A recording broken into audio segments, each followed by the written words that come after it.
Très heureux de faire un brin de causette de UFC avec Ben Baudouin. Comment ça va, mon Ben? Yes, sir, ça ne pourrait aller mieux. Fait du bump du jour. Oui, c'est vrai, on l'a fait tantôt, mais les gens ne l'ont pas vu, donc ça n'existe pas maintenant. Parfait. En ondes, c'est sur les réseaux. Tu m'as beaucoup parlé la semaine passée du train Paddy Pimblett. Ouais. Mais là, le train a déraillé. Exact. Faut pas se le cacher qu'on l'a mis un petit peu sur la voie rapide. C'est une méga vedette, méga star, je t'en parlais, l'anglais. Beaucoup d'admirateurs. Donc, on l'a mis sur une voie un peu rapide, un raccourci pour un combat de championnat intérimaire donc contre Justin Gaethje. Il a pas mal fait. Il a chèrement vendu sa peau. Il est plutôt attendri, là, par exemple. Ben là, vous voyez les dommages. Je pense qu'on est au 5e round sur les images qu'on voit. Justin Gaethje lui a pas donné grand-chance cette fin de semaine. En partant, le vétéran de 37 ans, il a mis la pédale au plancher. Il était dans la face de l'Anglais. Il s'est dit, moi, c'est pas vrai qu'on va me voler ma chance, peut-être ma dernière d'aller en championnat incontesté. Donc, victoire assez aisée par décision de Justin Gaethje qui a fait énormément de dommages. Et là, on a peut-être trouvé notre événement final pour l'UFC Maison-Blanche. Si ça a lieu, il n'y a pas de champion américain présentement à l'UFC. Pas confirmé, là.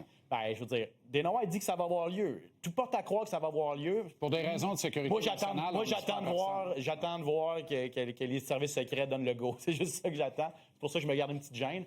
Mais on n'a pas de champion américain à l'UFC. Et là, on a un champion intérimaire maintenant, Gaethje, qui devrait se battre pour le championnat incontesté contre Ilia Topuria, potentiellement en juin prochain, donc l'UFC Maison-Blanche. 2 autres combats de la carte ont eu une incidence sur la suite des choses pour Ayman Zahabi. Ayman Zahabi, qui n'était pas sur la carte de l'UFC 324, était aux premières loges, travaillait avec nos collègues de Sportsnet, donc était sur place. Et il a vu les victoires de Sean O'Malley et de Umar Nurmagomedov, 2 gars qui le devancent au classement des... Nurmagomedov, c'est facile. Jean-Charles, c'est facile. C'est tout facile à t'écouter parler. Ça me fait vraiment rigoler. 2 gars qui le devancent. On va s'accoter au Scrabble. Ouais, voilà, exact. 2 gars qui le devancent, donc je le disais, au classement des poids coqs.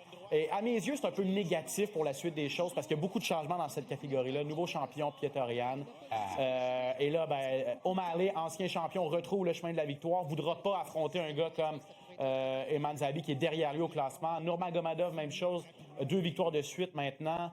A fait qu'une bouchée de son adversaire. Lui est numéro 2. Donc, je vois mal Ayman, malheureusement, à court terme, affronter ces gars-là du top 3. C'est ça que j'allais te dire. Est-ce qu'il est dans cette ligue-là? Il pourrait l'être. C'est juste que le classement et le fait que ce sont des gros noms, je pense pas qu'on va, on va les placer contre un gars qui est un peu derrière au classement. Moi, j'aimerais voir Ayman, qui est 6e maintenant dans ce classement-là, affronter un gars qui s'appelle Corey Sandhagen, qui est 4e, un gars qui était en championnat du monde l'an dernier. 2 gars qui combattent bien debout.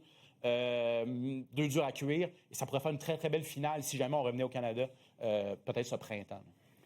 UFC 325 en fin de semaine. Enchaîne. Retour d'Alexander Volkanovski. Le retour du roi à la maison, ça a lieu à Sydney. Vous voyez la carte principale, 21h sur Indigo, et c'est le grand champion australien, le plus grand combattant australien de l'histoire, Volkanovski. C'est déjà battu en Australie, mais lui, il a grandi, il habite toujours à peu près 80 km de Sydney. Et là, on est de retour à Sydney pour la première fois depuis 2017. Ça fait paraît que Jocelyn est un dragon de Komodo, lui. Probablement, il serait capable. Avec un méchant gros bras, un bloc de béton.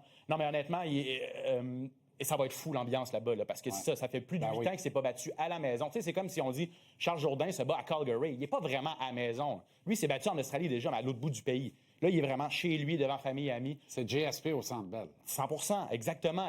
Et là, pourrait égaler José Aldo pour le record de victoire en combat de championnat à 145 livres, donc c'est pas rien non plus. Il y a un jeune Australien dans le vent qui est à surveiller aussi. Écoute, on a le temps en 30 secondes de voir les images de Quillan Salkilld à son dernier combat à l'UFC 321. J'espère qu'on va avoir le temps parce que c'est un KO spectaculaire, un des plus beaux de 2025. Coup de pied à la tête de Nasrat Akparas. Donc, regardez ça sur nos ondes TVA Plus et TVA Sport Direct. Cette fin de semaine. Oh là! Aïe, bonsoir. Ouais. OK, bonne nuit. Bye bye. Merci, Ben. Marinaro, au retour. Watch-moi bien.